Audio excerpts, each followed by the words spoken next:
was asked what was my goal this season, and it would be nice to fill all 4 deer tags and do it with bow and arrow. That is actually one of my goals, but my main goal is to kill the 10-point that will score Pope and Young. 34 years. I've been a pro archer. I worked as a bow technician. I mean, that's how the Bow Whiz name came about. I've sold $1 million in all brands of bows, really. I mean, millions of dollars, and thousands of customers throughout Texas.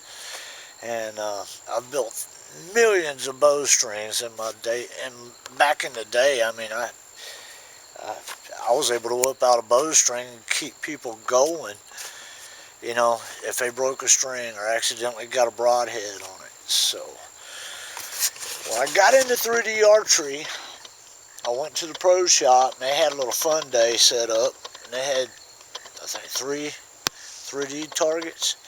This was back in 1990. 3D was only out for 2 years. And I really didn't know much about archery, but I was learning. And I went and I shot at them 3D targets. And I was like, okay, this is going to make me a better shot. To this day, I still have 3D targets. And if my actual license plates on my rat roller mobility scooter does say live for 3D. And that was, as a sport, growing up with muscular dystrophy, I tried everything. Football, baseball, soccer, didn't care for basketball. But I tried all them sports and I sucked at it. Hell, in PE, Renee Thornall outran me in a relay race. And I couldn't run. So when I found archery, that was my sport. Well, then I started learning about the bow hunting aspect of it, thanks to my grandfather, Bob Isabel, who brought me out here. Thanks to Bobby is the reason why a few others have got to enjoy this beautiful property. It all boils down to what the legacy he started. So, but in my early days, and especially once I shot my very first decent little deer, it turned out to be 119 inches. But for an 8-point, I was just blown away. This big monster.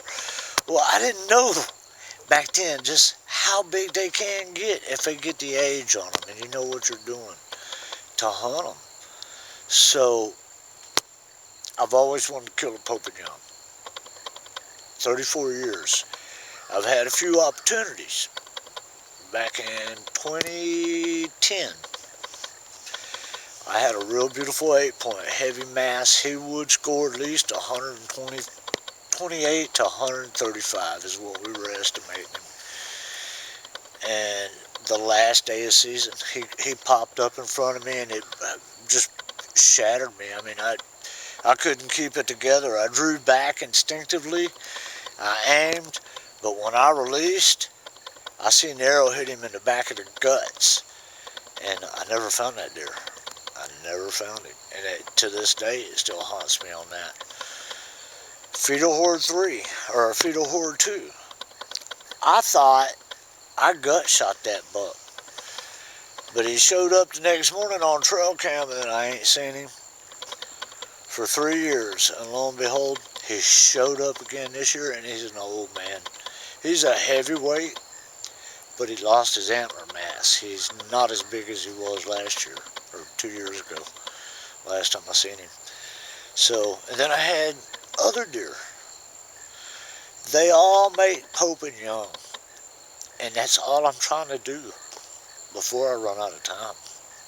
Muscular dystrophy is just strengthening on me, and everything I'm doing is so much more difficult.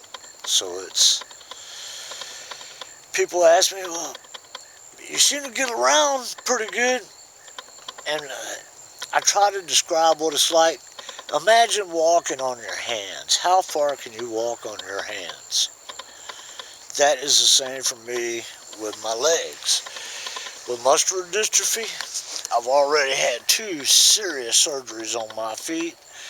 All the work they done, the muscular dystrophy just destroyed the muscles and tendons left in my legs. So yes, I can walk, but I'm very clumsy. That's why I use the crutches. I fall on a daily basis when I walk without crutches. So you'll always see me with at least one crutch. And that's just in the videos. Other than that, I spend all my time in the wheelchairs. So, because my legs just can't hold me up like a normal human being. So again, remember, walking on your hands. That's what the equivalent for me, trying to hold my big head up, you know. So,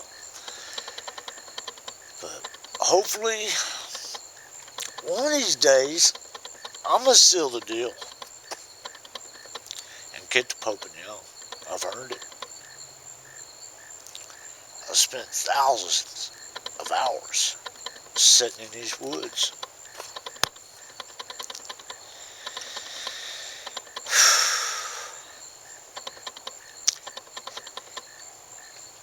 It's a goal.